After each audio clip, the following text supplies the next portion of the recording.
waxaan si gaar u amaanayaa gabdho meediyaha qabsaday oo ugu horeysa raxmayari iyo fahiimo qooje oo runtii muujiyay dagaal joogto ah inay dadkooda ku difaacaan afkooda waxaa runtii sharaf weyn ah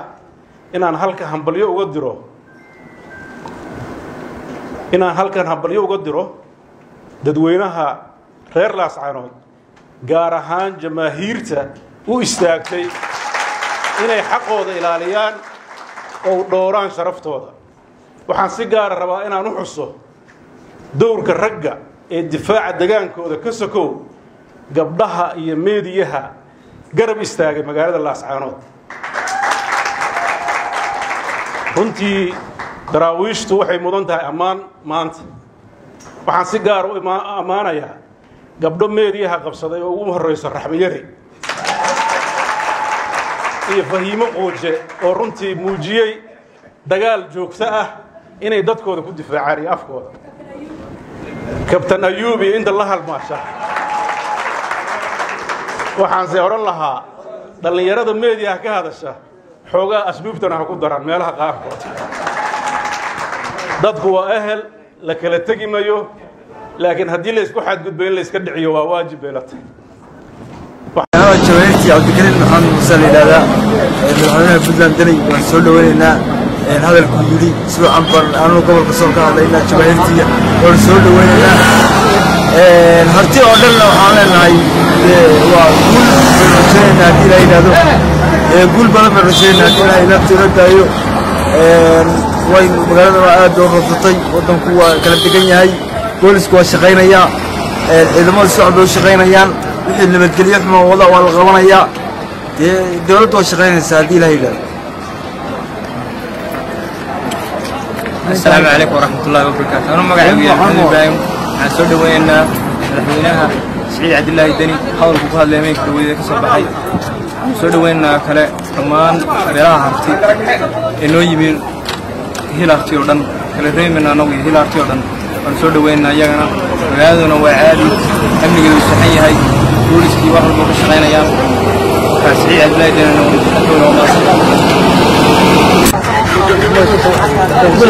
سؤال في السؤال هل على أساس شو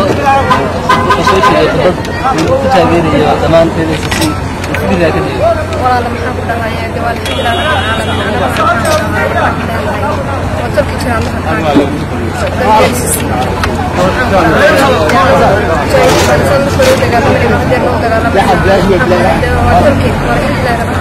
والله لما حافظ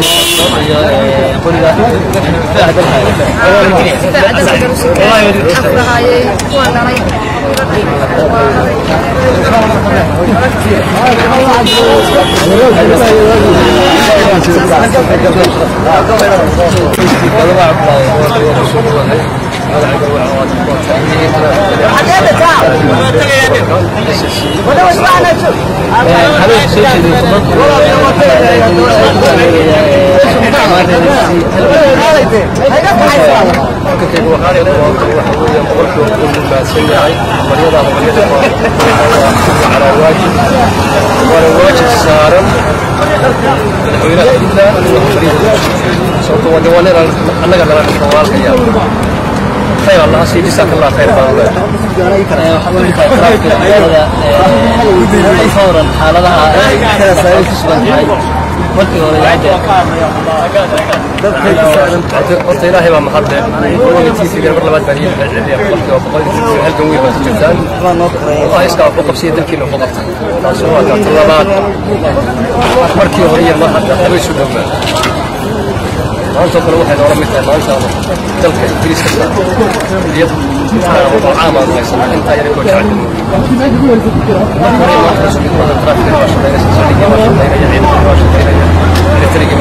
شعب وقاعدين كل خطوة والله رشد جزاك الله خير الناس وقد ما تقوى السلام عليكم ورحمة الله وبركاته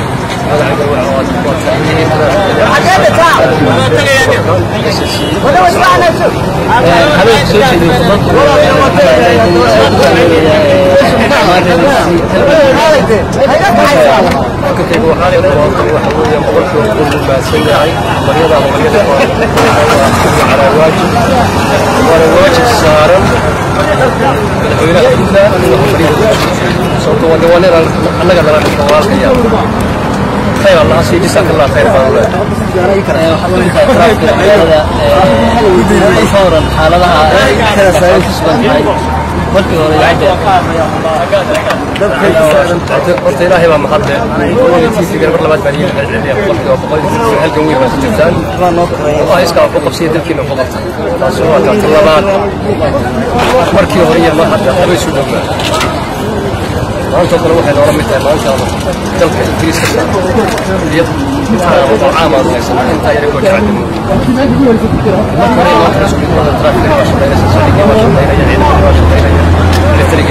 الشعب هو قاعد يقول والله رشدين جزاك الله خير باس وقد ما تقوى السلام عليكم anaga naga dhintay uu jihaaday anaguna waxaan suganaa inaan jihaadno geeri baan dhamaantay diyaar u nahay waxaan xitaa geeri ugu baaqanaa ma maqli jirtay nabad baa la isugu baaqaa waxaan geeri ugu baaqanaa oo leenahay magaaladiina kaalaya ku dhinta dadka qurbaha jooga ee anaga hadalka nala daba taagan abti nugaal hadal uma baahna xabad bay u baahan tahay qori caaradeed bay u baahan tahay in wax laga qabto horta mid waa mid oo de anigu qof ma oranay ilaahay uu naxariisto sababta waxay tahay qof walba gacan ka xaq daran oo kibrasa baadishay oo qofkaas naxariis uma baahna jannadu naga horeeya hadii anagana gacan qof aan sababsano jannadaan isku arkana hadii Allah subhanahu wa ta'ala noo qoro mid kala timid iyaduna 3 rag matalayay dhulbahante baa shirkooda socday waxay ka soo saareen dhulbahantii fashiniba shirkooda socday waxay ka soo saareen qodobo horta dhamaantood qodobada waa ku raacsanahay qof diidan oqaal iyo wax garad iyo dhalinyaro dhamaantood waa ku raacsanahay arinta marka laga soo waado tii saaq waa noo timi meesha horta nugaal baa la yiraahdaa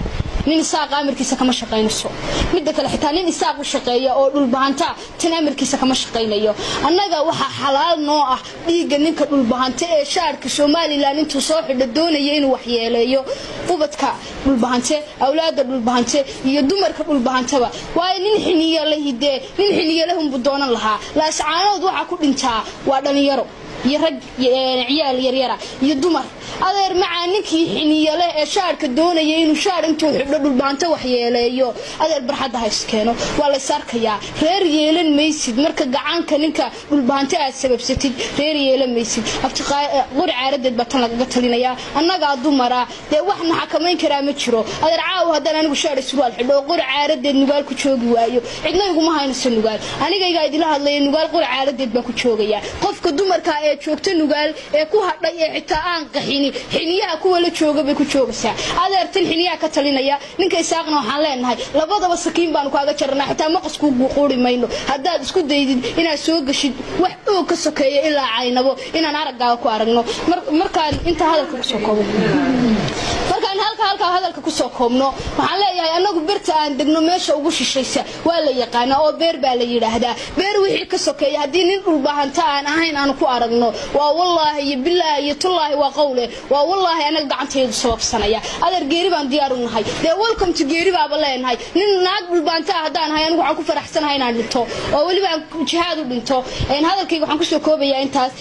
nimanka horgalka ah ee dhulbaantana waa la hadlay teen kastaana hadaba horgal jirin midhad baa jira wali si xanuunsanaya kuwaasna quraansaar baa u socda quraansaarkaas markuu iska soo dhamaado waa ladnaanaya sixirkiina waa dhamaaday sixir dambaana qaban maayo